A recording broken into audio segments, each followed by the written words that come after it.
Hey everybody, I'm Mike Levy, and behind me are 7 of the latest Enduro bikes. And that can only mean one thing. That's right, it is time for another field test. Now, the last time we did one of these, we were in the desert with a bunch of value-minded trail rigs that had much less travel and much lower price tags than these bikes. But this time, we're in Bellingham, Washington, where Mike Casimir, Matt Beer, and Alicia Leggett have traded the gravel and the sun of Tucson for the mud, roots, and rocks of the Pacific Northwest. Now let's take a walk through the fleet to take a closer look at the bikes that we've been riding. Let's skip the foreplay and get straight to the wildest rig here, the Contra MC. Now MC stands for Magic Carpet, and this steel monster is from the mind of Evan Turpin, a former pro mechanic and pro downhill racer, which should give you an idea of the Contra's purpose: to go down the hill as fast as possible. Now, to do that, it uses a virtual high pivot suspension linkage that delivers 164 millimeters of travel.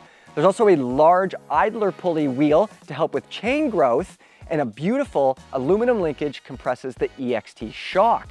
Now, the Magic Carpet retails for $4,500 American with that EXT shock, but there are just too many details for us to cover right now, so you definitely don't want to miss the review of this one.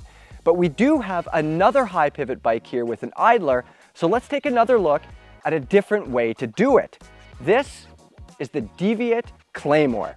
Now, the Claymore is a 165 millimeter travel carbon fiber enduro bike that has its main pivot nearly halfway up its seat tube. That's also where you're going to find its idler pulley that helps keep the chain growth in check, and there's a linkage nearly hidden that rotates around the bottom bracket to compress the Fox shock. The Claymore takes its name from the massive two-handed Scottish sword, which implies that this bike is ready to mow down some serious terrain. The carbon deviate frame retails for $3,822 with the Fox shock, and in my mind, it's the steel Contra versus the carbon Claymore in the battle for high pivot, idler pulley, enduro bike top honors. Now, what do you prefer? Are you looking for that Magic Carpet ride, or are you hoping to channel some William Wallace at your next enduro race? Now let's take a look at a bike that's nearly as wild looking, even though it doesn't have a high pivot or an idler. This is Intense's brand new and very red Tracer. The redesigned Tracer sees that Öhlins shock mounted super low in the frame, while a dual link design delivers 170 millimeters of travel. To do that, the lower link rotates around the bottom bracket to drive the shock, while the upper link is carbon fiber, and it's all held together with titanium hardware, making this one exotic machine.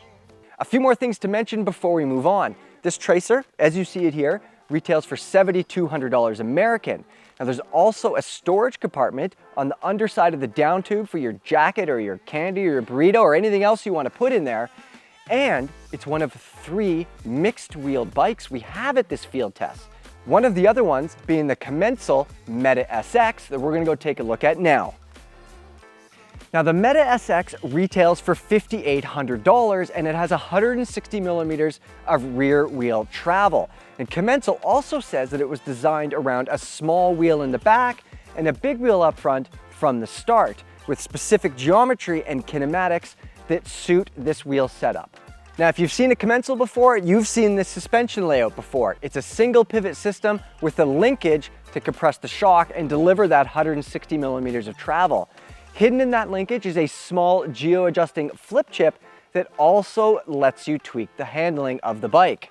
Now, let's go take a look at our last mullet-wheeled bike here at the field test, Transition's brand new Patrol Carbon.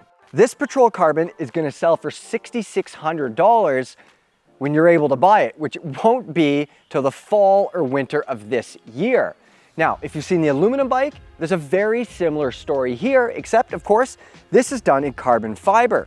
Transition specs a 160 millimeter travel fork up front, but I should mention that this thing is so beefy, you can even install a dual crown fork if you're looking for something a little more solid. All right, that is it for our mullet wheeled bikes, but we still have 2 more 29ers, including Ferarri's brand new Lasalle Peak that retails for $8,500 as you see it here. This very purple and very carbon Ferarri gets 170 millimeters of travel at both ends. Even the large rocker link that compresses the Fox Float X2 shock to deliver that travel is carbon fiber. There's a horsed link design, so it should ride quite well and be very active.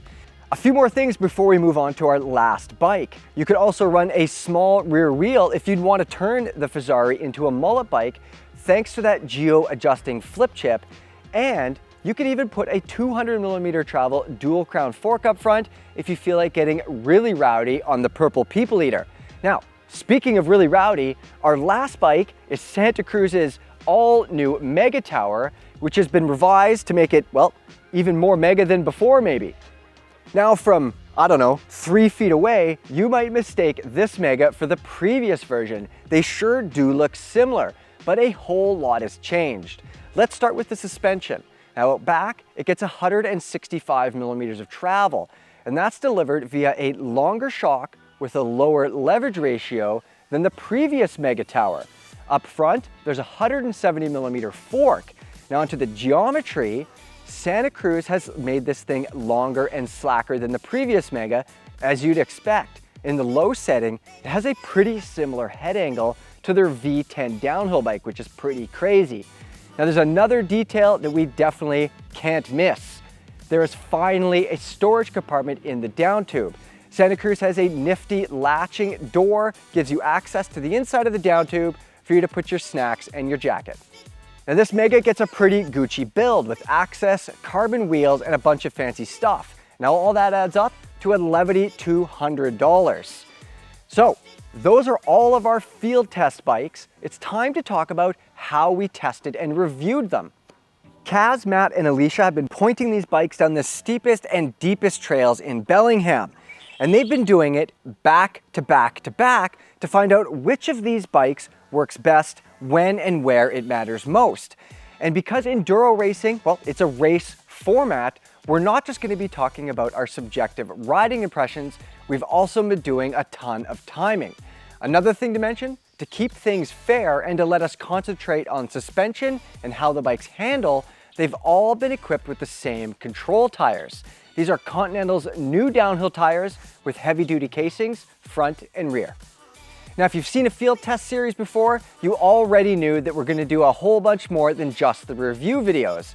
We've got the Impossible Climb and the Huck to Flat. Expect Matt Beer to be doing both of those. And just like that, welcome to the 2022 Enduro Bike Field Test. This time, supported by Rafa and POC. And if everything's gone to plan, these reviews should start dropping tomorrow, followed by the Huck to Flat, the Impossible Climb, and of course, all of our roundtable arguments. Make sure to subscribe, update your RSS feed, click the bell, all of those things so you don't miss any videos. As for me, I think I'm gonna grab a canoe and head out for a paddle. Curveball.